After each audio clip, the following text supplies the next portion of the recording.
Muito bem, sejam todos bem-vindos ao nosso Liberdade de Expressão, mais um programa que é uma produção do Departamento de Jornalismo da Rádio Líder FM 107.5. E hoje nós estamos recebendo o Tenente Coronel José Ronaldo Branco, que é o comandante do 26º Batalhão de Polícia Militar, com sede aqui em Erval do Oeste. O tema que nos reúne neste programa é o feminicídio. Feminicídio que continua sendo, segue sendo uma das expressões mais tristes da nossa sociedade, que é o assassinato de mulheres, é um crime de gênero. Só para os senhores terem uma ideia, nessa introdução, gostaria de pontuar que foram, somente em 2025, 1.568 mulheres que perderam a vida por este crime.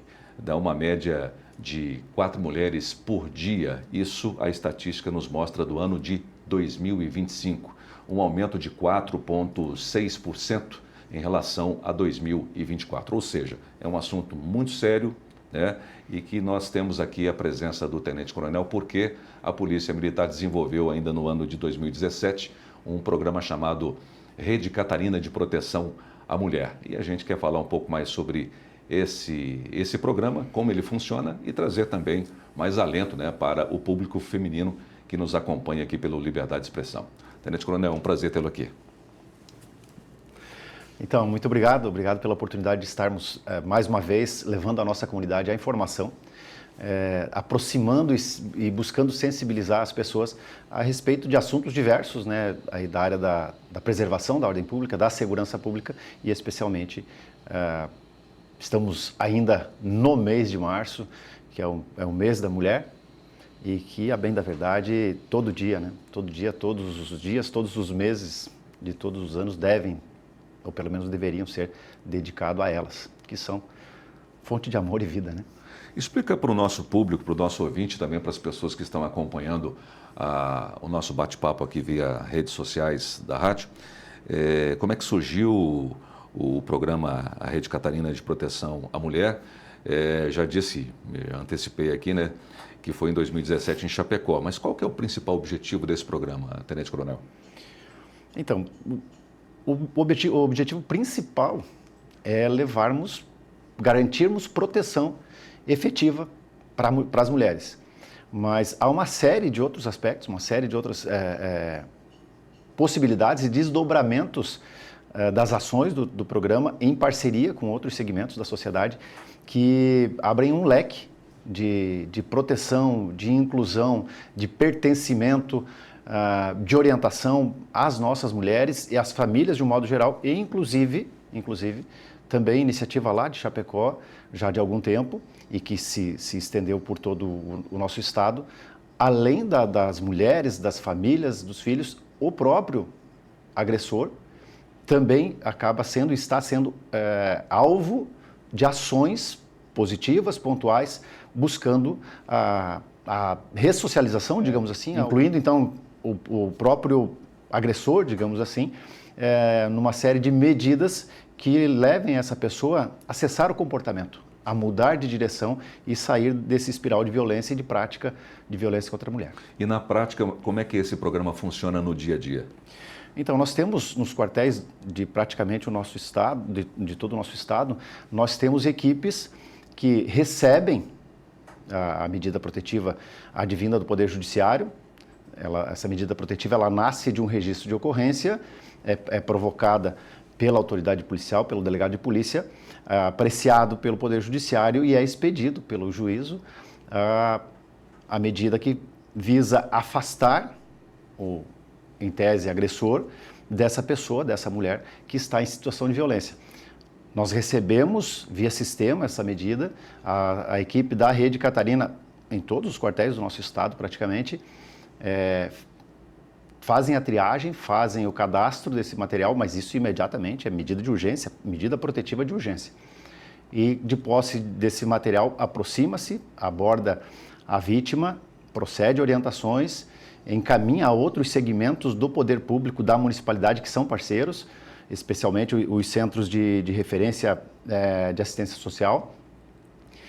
E, além de tudo, tecnologia que nós temos já há bastante tempo disponível também na palma da mão de cada cidadão, e especialmente nesse caso na palma da mão das nossas mulheres que são vítimas de violência, a equipe da Rede Catarina orienta sobre o uso e ajuda a instalação no telefone, no smartphone da vítima, do botão do pânico, que é um aplicativo a partir do qual, existindo aquela medida protetiva, que deve ser cumprida, foi expedido pelo Judiciário, pelo Poder Judiciário, pelo juízo, e tem uma série de medidas a serem cumpridas, dentre elas, via de regra, tem um afastamento entre o agressor e a vítima.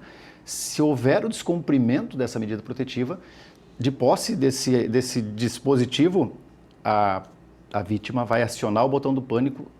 Esse acionamento vai, em razão de segundos, imediato, né, gerar o acionamento de uma guarnição em situação de prioridade para deslocar e proceder ao atendimento.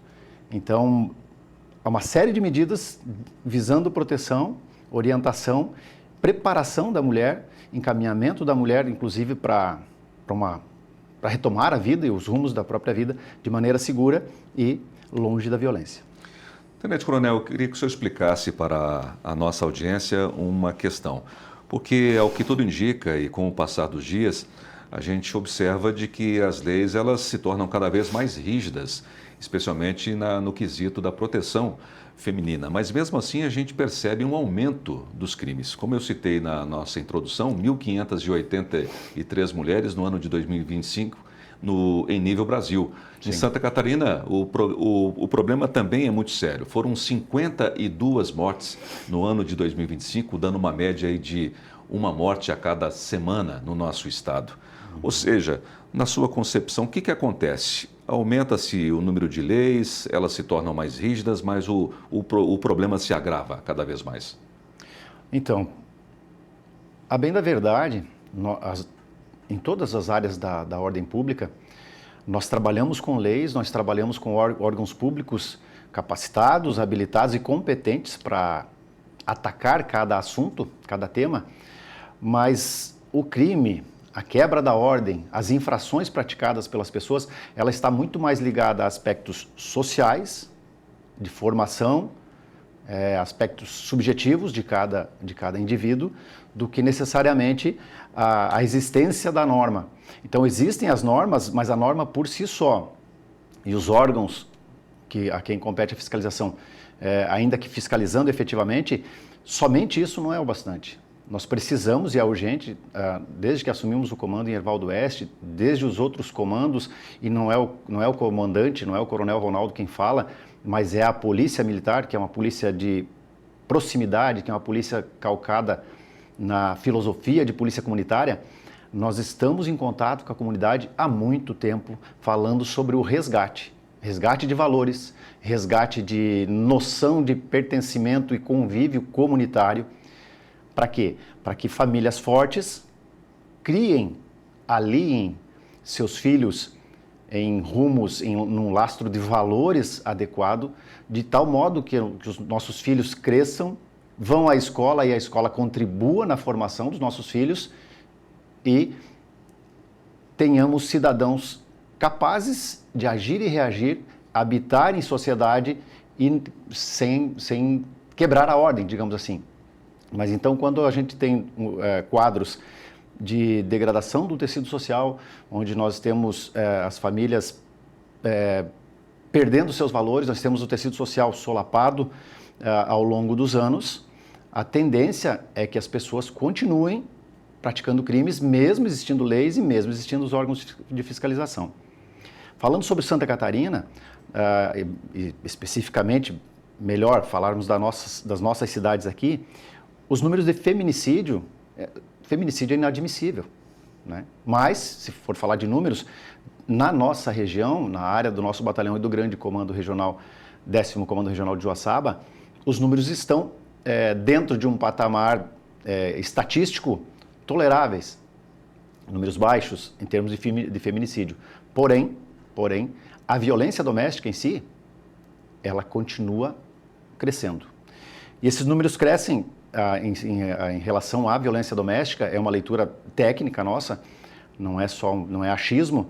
Eles crescem tanto por aspectos subjetivos e questão pessoal de cada indivíduo, quanto também o aumento após a instalação do Programa de Proteção à Mulher, da Rede Catarina, ele aumenta por causa da confiança despertada nas mulheres a partir da informação de que sim, é possível denunciar, é possível sair desse espiral de violência onde se está vivendo, sofrendo, né, sendo machucada, sofrendo as 5 formas de violência contra a mulher, né, que temos a violência patrimonial, a violência física, a violência moral, a violência sexual, a violência psicológica, as 5 formas de violência que a lei estabeleceu. Então, essa mulher, sabendo que há um recurso, e há esse recurso, a gente está aqui, estou, né, olhando para a nossa comunidade, há esse recurso, confiem no poder do Estado de ajudar cada uma das nossas mulheres. Então, as mulheres passam a denunciar. Cada vez que se instala uma célula, digamos assim, de ação da Rede Catarina, a tendência é que aumente um pouco os números, porque as mulheres passam a se sentir seguras e passam a denunciar e procurar o recurso, seja a Polícia Militar, seja o Ministério Público, seja as nossas delegacias de proteção à mulher, enfim, elas vão ao poder público buscando ajuda e o Estado entra buscando efetivar essa proteção. Você está acompanhando Liberdade de Expressão desta semana e o nosso convidado especial é o Tenente Coronel José Ronaldo Branco, que é comandante do 26º Batalhão de Polícia Militar, com sede em Erval do Oeste. O nosso tema hoje aqui é muito importante, falamos do feminicídio. Gostaria que o Tenente Coronel nos traçasse um pouco o perfil do agressor. Segundo o Fórum Brasileiro de Segurança Pública, Tenente Coronel, 8 de cada 10 casos que ocorrem, geralmente são provenientes, os agressores são identificados como o atual cônjuge ou o ex-marido da vítima. Eu queria que o senhor traçasse mais esse perfil do agressor. Então, a bem da verdade, a grande maioria, né, a grande maioria dos agressores é realmente companheiro, ex-companheiro, marido, ex-marido, enfim. Mas, além disso, né, às vezes a gente ouve e algumas pessoas têm a tendência de conduzir o assunto muito no lastro filosófico e científico do estudo do patriarcado, de que o homem que pratica violência vai ser o homem, vai ser o marido ou o ex-marido. Mas quando eu falei mais cedo sobre a questão do tecido social, do problema social, e façamos aqui um recorte, que as nossas cidades ou o nosso estado ainda são recantos de povo ordeiro, de povo trabalhador, e o crime, o criminoso ainda é a exceção. Então nós temos sim qualidade de vida, estamos sim num estado seguro, num ambiente seguro, mas que à medida que as cidades crescem, tem problemas que são típicos do efeito metrópole que vão se apresentando, e é importante que a gente vá acendendo o alerta, que a comunidade veja, poxa, a gente está perdendo valores, está perdendo fundamentos de família, vamos cuidar do nosso filho, vamos cuidar do tecido social de onde nós moramos. Voltando ao perfil do agressor, então, sim, a grande maioria, marido, companheiro, ex-companheiro, mas tem muito filho envolvido em agressão contra a mãe, ou neto agredindo a avó, filha praticando a violência, e pode ser a violência contra a mulher, tem a mulher como vítima, independente de quem seja o agressor. Temos a companheira que convive conjugalmente com a mulher que é vítima, então não necessariamente só o homem, mas a grande maioria são homens. A predominância é masculina. E também um registro que é importante ser feito por uma questão de respeito a todas as pessoas, né? Os homens agressores, e não é aqui uma defesa de quem pratica violência contra a mulher. A violência contra a mulher é inadmissível. Não tem cabimento a violência contra a mulher. Mas os homens que se inserem nessa condição por problemas diversos, às vezes por dependência química, alcoólica, por problema de insegurança, por situação passional, questões subjetivas que o movem a essa prática, eles não são necessariamente aquilo que a comunidade enxerga como um bandido ou como um criminoso. Muitas vezes são, e é por isso também, né, que há o empenho do Estado em procurá-los, em tangenciá-los.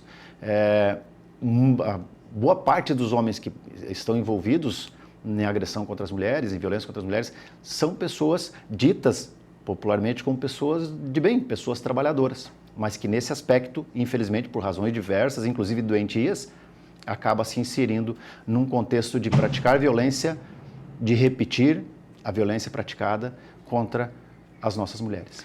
Nesse exato momento, evidentemente que nós contamos com uma grande audiência, as pessoas acompanhando esse tema, até porque é um tema bastante recorrente. E o nosso público feminino também é extremamente grande.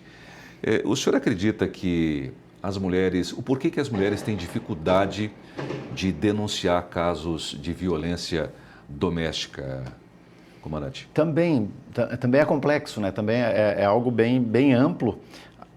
As motivações que cada pessoa tem para estar ou permanecer numa determinada situação são íntimas, são subjetivas e há vários fatores que levam as nossas mulheres, mesmo muitas vezes depois já atendida pela Rede Catarina, voltarem à convivência nesse ambiente de violência ou permitindo a proximidade, a aproximação e o consequente convívio com aquela pessoa que praticou a violência contra a mulher.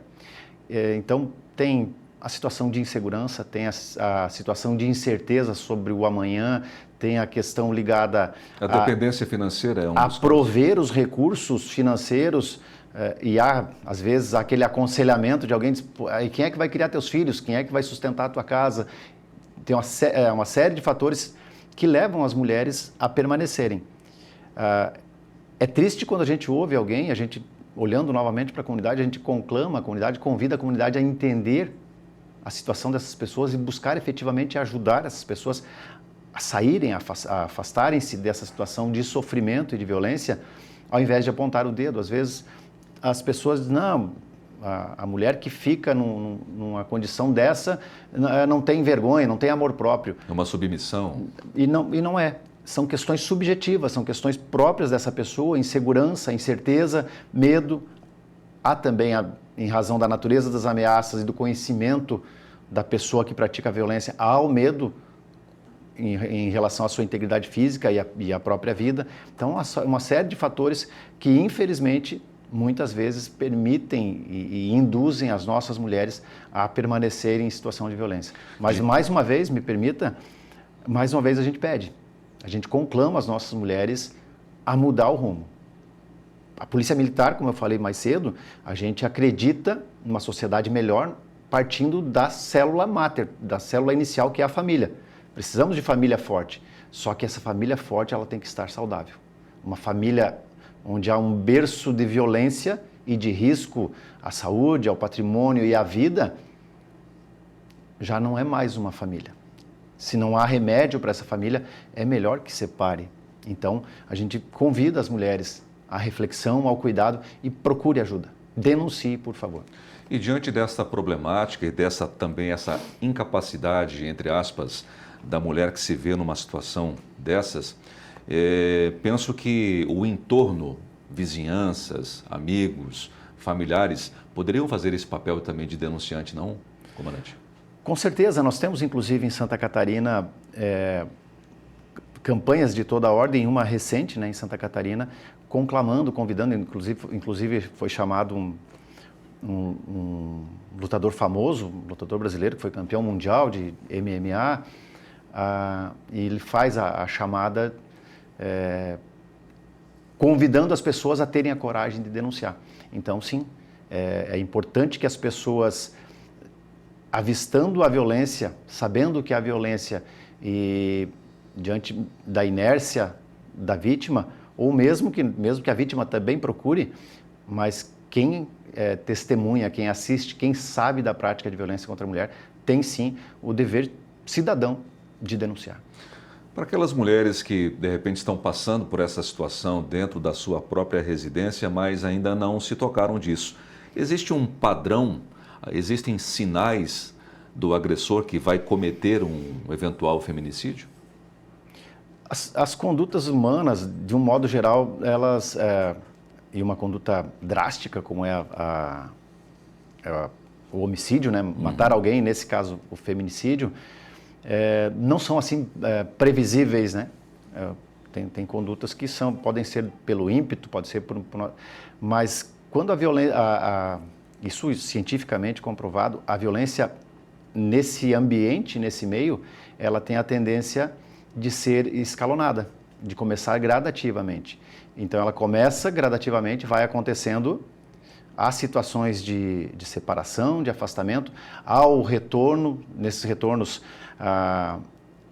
a impressão de que a paixão voltou, carinho, presente, mas gradativamente os fatores que motivaram a violência lá no passado voltam a aparecer e a violência volta a ser praticada e tende a aumentar. Então, independente de identificarmos, de podermos identificar e apontar que este ou aquele caso pode culminar no feminicídio, a verdade é que em todos eles a violência vai escalonar, vai crescer e sim, pode chegar em situação grave e mesmo ao feminicídio. Comandante, quais são as garantias que a mulher que vai denunciar uma eventual agressão, ela tem essa garantia de que as medidas protetivas elas serão impostas para esses casos? E eu iria um pouco mais além. Essas medidas, elas são eficazes de fato? Então, a partir do momento que o Estado passou a aproximar-se do fato em si, a medida protetiva sai do Poder Judiciário e vai para as polícias, vai para a Polícia Civil, vem para a Polícia Militar, e tanto a vítima quanto o agressor são tocados, são contactados pela Polícia Militar, pela própria Polícia Civil e informado das medidas efetivamente e as consequências do descumprimento, isso vem promovendo a sensação de segurança de que não volte a acontecer. Mas, como a gente falou no começo, vários fatores ainda levam o retorno, mesmo com a medida protetiva expedida, às vezes o agressor volta a frequentar a casa com a autorização da vítima e voltam a aproximar-se. Nesse caso, fica difícil o cumprimento da medida porque houve a aproximação e a permissão. Mas, havendo o distanciamento, as medidas protetivas têm se mostrado muito eficazes. Por quê? Porque tem se deixado bem claro às partes, tanto a vítima quanto ao agressor, as consequências do descumprimento. Então, tem efetividade, podemos dizer com certeza que tem efetividade quanto à segurança da vítima em denunciar, ou quando a gente conclama a comunidade a proceder à denúncia, os dados relativos a quem denuncia são preservados, nós preservamos a ordem pública, nós temos a obrigação de preservar a ordem pública, então nós não vamos dizer que a pessoa tal procedeu à denúncia. Para nós o que importa é o fato real que esteja acontecendo para que o Estado possa, os órgãos do Estado possam tomar providências efetivas para proteger as mulheres. E um reforço no sentido de mitigar os casos de feminicídio no país aconteceu nesse mês de março, onde o Senado Federal acabou aprovando mais uma medida que vai fortalecer, que é a questão do uso da tornozeleira eletrônica para os agressores. Vem muito bem a calhar, né, comandante? Toda forma de monitoramento, e no caso a tornozeleira é um monitoramento espacial, geográfico, né? A partir do momento que esteja monitorado, quem fiscaliza o cumprimento das medidas protetivas vai poder, sim, fiscalizar em tempo real e, inclusive, também o poder público vai poder investigar descumprimentos anteriores em razão do histórico de movimentação registrado por esse dispositivo. Com relação a políticas públicas, hoje elas são suficientes para lidar com esse problema? Nós temos, volto a falar do nosso estado, que é o que a gente conhece com mais propriedade, mas nós temos em todos os municípios do nosso estado, nós temos os centros de referência e assistência social, centros de referência e especializados em assistência social, né, os CRAS e os CREAS. Nós temos a Polícia Militar ativa presente, nós temos o aparato da Polícia Civil à disposição e podemos dizer que sim, que o nosso estado vem tratando e, digamos assim, influenciando, sendo capaz de influenciar na redução da violência, dos casos de violência, mas, novamente, a gente precisa pontuar que o crime, as infrações são fenômenos sociais, e a gente precisa que a sociedade ande junto.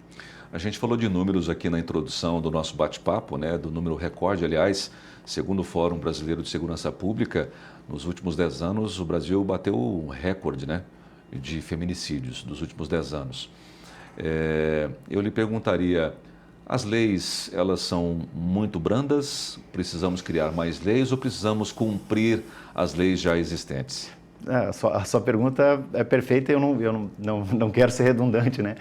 Mas vejamos, assim, num mundo hipotético, onde nós tenhamos a família forte, a família estruturada, com dinheiro para comprar o que é preciso para o alimento, para a segurança, para estar assistida, digamos assim. Uma família que me permitam falar de Deus, mas uma família que tem no seu seio a presença de Deus, a noção de, independente da crença, né? Independente do modelo de família, mas onde nós tenhamos bondade, fraternidade, humanidade, respeito às pessoas e aos limites das pessoas, exercício regular dos nossos direitos sem transcender esses limites, respeitando os direitos alheios. Então, família forte, funcionando e ensinando os seus filhos, vai ter uma escola preparada para receber esses filhos e influenciar na formação e preparação para o futuro.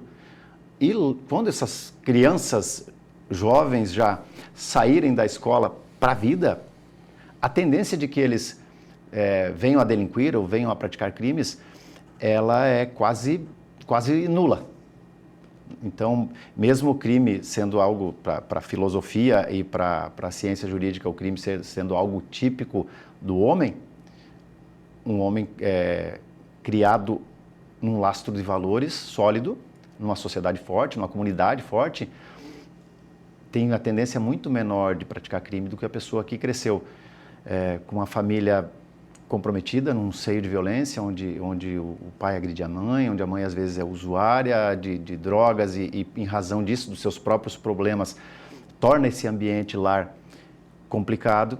A tendência é que as crianças cresçam sem um lastro de valores, sem aprender o trabalho. Então, se nós tivermos família, Deus e trabalho, é muito difícil haver crime. As leis poderiam ser quaisquer. Então, eu considero que as nossas leis, o nosso sistema jurídico, ele é capaz. Nós precisamos, como falou, precisamos dar cumprimento às leis. Porque nós estamos, as lotações do nosso sistema prisional estão quase no limite no país inteiro. Então, é sinal que as polícias estão prendendo, o Poder Judiciário está mantendo gente em cárcere, embora as leis permitam que para alguns crimes as pessoas retornem à liberdade com brevidade, mas ainda assim o sistema prisional está cheio. Algo não está certo, porque as leis existem e o sistema prisional está cheio e o crime continua acontecendo, as infrações continuam acontecendo. Então, é uma questão que nós temos certeza que, resgatando valores comunitários, valores de família, uma sociedade mais ordenada, com trabalho, com acesso ao lazer, à cultura, à saúde e à educação de qualidade, o fator segurança, que faz parte desse conjunto, vai estar menos demandado do que está nos dias atuais. Me permita, não quero colocá-lo contra a parede de forma alguma, mas o senhor citou algumas questões aqui que me chamou a atenção e queria uma opinião particular. De repente, não uma opinião como cidadão e não como um servidor hoje da segurança pública do nosso estado de Santa Catarina. O senhor é favorável à audiência de custódia? Olha, eu considero que, me permito esse comentário, embora seja um assunto que envolve outra instituição, o Poder Judiciário, envolve o sistema, digamos assim, complexo.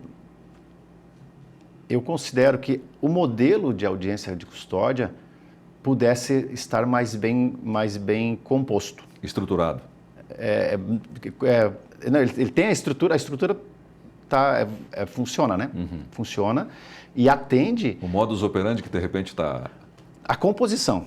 Quando eu falei de mais bem composto, é a composição. Porque nós temos lá na audiência de custódia um magistrado, que é sim um profissional, uma pessoa preparada e preocupada com a integridade da pessoa que foi presa. E é lá da nossa Constituição, o princípio fundamental da nossa Constituição é a dignidade da pessoa humana.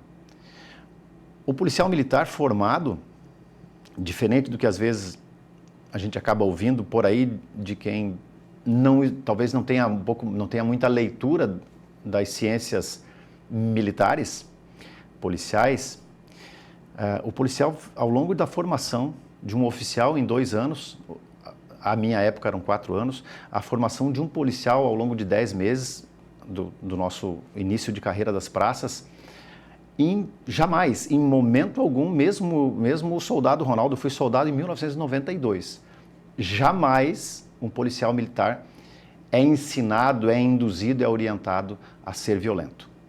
Se o policial militar de Santa Catarina ou de qualquer estado pratica a violência, em razão do contexto, pode ser em razão do contexto, e muito vai ser uma questão pessoal, não algo que lhe foi ensinado pela instituição Polícia Militar. Não é da doutrina da Polícia Militar fazer isso. Se fosse falar de algo assim, de algo temeroso que a formação militar confere ao policial militar, é num país como o Brasil, onde a vida é um bem indisponível, ninguém pode dispor da própria vida.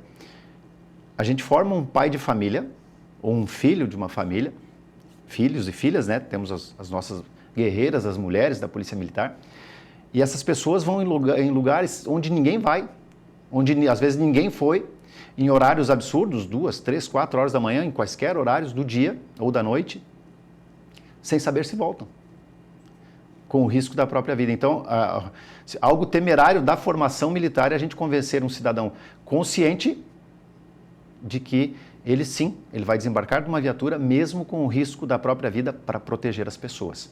Então, esse aspecto da formação policial militar deixa claro que a nossa função, a nossa missão é servir e proteger as pessoas. Então, a gente lamenta que ainda a gente às vezes ouve em manifestação, às vezes ouve em algum veículo, inclusive de comunicação e mídia, a ideia de que era policial militar truculento, alguns aspectos das abordagens policiais precisam ser, sim, contundentes e enérgicas para proteger a própria guarnição, para garantir que o policial continue fazendo seu serviço e atendendo a ocorrência a contento, estabilizando cada contexto. Então, essa ideia de violência a gente busca afastar, me perdoe ter me estendido falando que nós não somos formados para ser violentos, nós somos formados para cumprir a lei, para respeitar as pessoas, e volto no início da fala, respeitar o princípio fundamental da nossa Constituição, que é a dignidade da pessoa humana. Então, a audiência de custódia concebida como foi, visa, sim, preservar a dignidade da pessoa humana, da pessoa que foi presa. Então, quando eu falo de mais bem composta a audiência de custódia, faltam alguns elementos lá presentes. Nós temos lá um juízo competente, preocupado com o direito. Temos o representante do Ministério Público, que tanto está ali para buscar manter o flagrante, né? Se essa for a situação, se o flagrante for passivo de ser mantido, manter o flagrante ou acatar, ou mesmo indicar que não prossiga. Então, temos o Ministério Público, temos o Judiciário, temos a Defensoria do conduzido e o conduzido. O que fica um pouco pesado para a nossa visão, daí como cidadão, inclusive, é da mera expressão do indivíduo de que houve violência policial, ele sair livre. E há situações que, infelizmente, ele sai livre em razão... houve a reclamação da violência e a lesão corporal atestada. E com várias reincidências também. Mesmo, né? que ele esteja lesionado, a prática do crime havido não se esvaiu pelo fato de ter lesões. Essas lesões podem e devem ser apuradas e vão ser apuradas. Cada demanda que a gente recebe do juízo de garantia da nossa região ou mesmo do Poder Judiciário local, enfim, a respeito de reclamação de violência, ou às vezes depois da condução a pessoa vai à delegacia e faz um boletim e chega para nós como comandantes de unidade, nós temos a obrigação formal de instaurar um inquérito e investigar a conduta do policial. Nada vai para baixo do tapete, como às vezes algum desavisado possa pensar. Então, na audiência de custódia, me parece que precisava e seria o ideal que tivesse a polícia militar, que é quem conduziu, tivesse voz para apresentar provas. No mesmo momento que mostra-se o laudo de corpo de delito com eventuais lesões no conduzido, mas que tivesse alguém que efetivamente representasse, compusesse a audiência representando a polícia militar. Mas o que mais indigna a sociedade, eu tenho certeza também que indigna os profissionais que vestem a farda e que cuidam da segurança pública do nosso país, é ver o número de reincidentes, né, que são colocados à rua após uma audiência de custódia. Casos de pessoas que foram presas 10, 15, 20 vezes, cometendo o mesmo crime, que voltam para a rua. Isso é muito ruim, né, comandante? A reincidência, de um modo geral, e ela, infelizmente, ela é comum, estatisticamente comprovada. Nós temos a questão dos Parece que a justiça é benevolente com...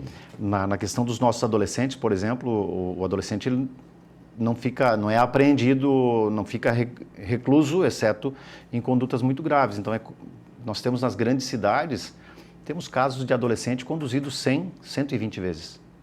Muito além daquilo. Então, daí, quando uma pessoa é processada, digamos assim, pelo sistema de segurança pública 100 vezes por condutas semelhantes, isso vem a contribuir e comprovar aquilo que eu falo de início, que há algo errado. Se a polícia flagra traficando, furtando, aciona conselho, aciona a delegacia de plantão, o Ministério Público entra em situação, o Poder Judiciário fica sabendo, isso é procedimentalizado. Por questão de tratar-se de um adolescente, ele ficar em liberdade não é necessariamente um absurdo, mas o problema é, o Estado tomou pé dessa situação, sabe de tudo isso, mas para onde que esse adolescente está retornando depois de cada conduta, depois de cada apreensão dessa?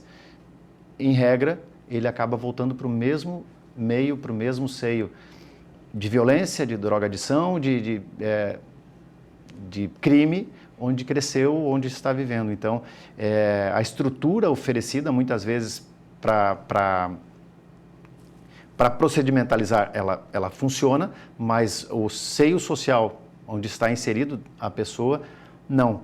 E disso a reincidência. E a pessoa que, isso também, né, nos casos acompanhados, pessoa que reincidiu a adolescência inteira, fez maioridade e daqui a pouco acaba sendo preso e vai para o sistema prisional porque continuou delinquindo. Ou seja, o Estado vem fazendo a parte de repressão, mas nos falta organizarmos recursos, meios, modos, ferramentas, estruturas capazes de efetivamente ressocializar essas pessoas. Muito bem, nós estamos aqui conversando com o Tenente Coronel José Ronaldo Branco, que comanda o 26º Batalhão de Polícia Militar com sede em Herval do Oeste, com o nosso tema feminicídio. E eu perguntaria ao nosso convidado quais são os dispositivos, existe alguma linha específica, algum telefone específico que as mulheres que são vítimas de agressão podem contactar, comandante? Não, com certeza nós temos o 180, temos o 197 da Polícia Civil e temos o 190 da Polícia Militar, que após a chamada, as nossas guarnições vão ser acionadas para atendimento imediato. Certo. E eu gostaria de saber o seguinte, o senhor com anos de experiência já dentro da polícia, quantos anos, comandante? 34 anos. 34 anos, é um tempo suficientemente interessante para ter lidado com tantas experiências relacionadas à segurança pública. Quais são as principais orientações que o senhor daria ao público feminino que está nos assistindo e nos ouvindo agora pelo rádio com relação a esse problema do feminicídio? Então, nós já convidamos ao longo desse nosso momento aqui as mulheres, as nossas mulheres, a tomada de decisão e a buscar estar seguras, né? Mas o recado que a gente deixa aqui é que sim, é possível.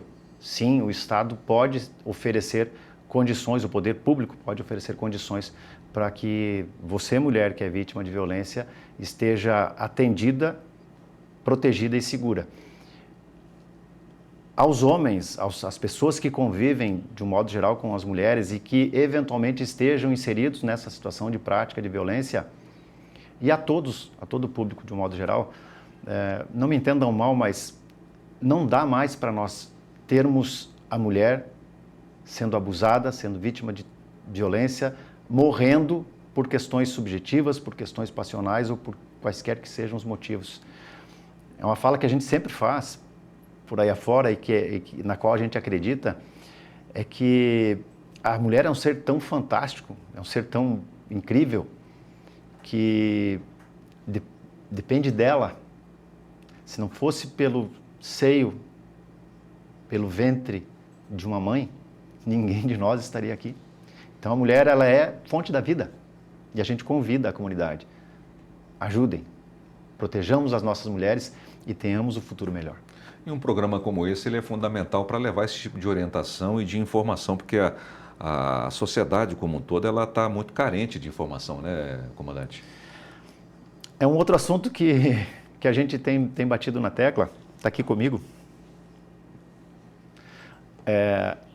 As pessoas têm buscado informação, de certa forma, mas cuidado com o que a gente acessa aqui.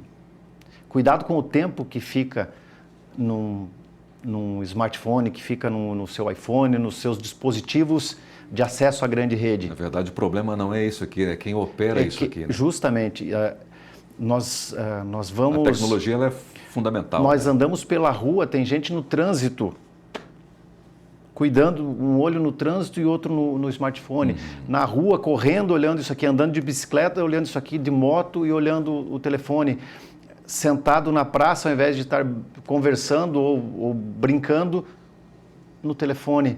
Então, é muito tempo com isso, muita perda de tempo útil, vendo videozinhos e piadinhas que não levam a nada. E a busca por informação, a mesma coisa. Está na palma da mão, mas buscar informação de qualidade. Com conteúdo, né? Com conteúdo que, de fato, possa ajudar na transformação. Muito bem. Eu gostaria muito de agradecer aqui a presença do comandante da nossa Polícia Militar de Erval do Oeste e deixar alguns instantes para que o senhor faça as considerações finais e agradecer em nome do Mauro, em nome de toda a direção da emissora, em nome dos colaboradores e colegas aqui, para a sua importante contribuição no programa deste final de semana. O agradecimento, me permita lhe apertar a mão, o agradecimento é nosso.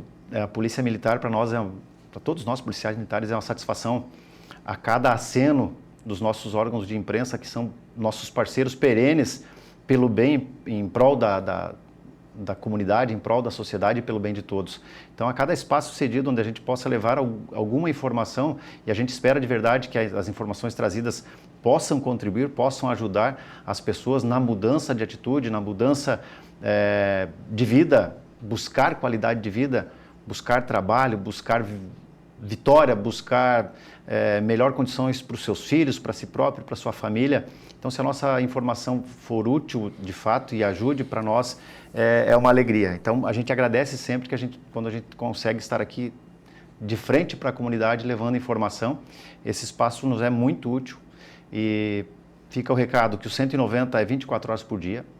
Nós temos também o PMSC Cidadão, nesse dispositivo de quem eu falei mal há pouco, mas temos o PMSC Cidadão que busca lá na loja de aplicativo, instala no seu telefone, vai poder também ter acesso à Polícia Militar via smartphone, ou iPhone, ou qualquer rede, e permanecemos à disposição. 190 é o nosso ramal desde 1935, lá se vão 191 anos de Polícia Militar em Santa Catarina, preservando a ordem pública e protegendo as pessoas.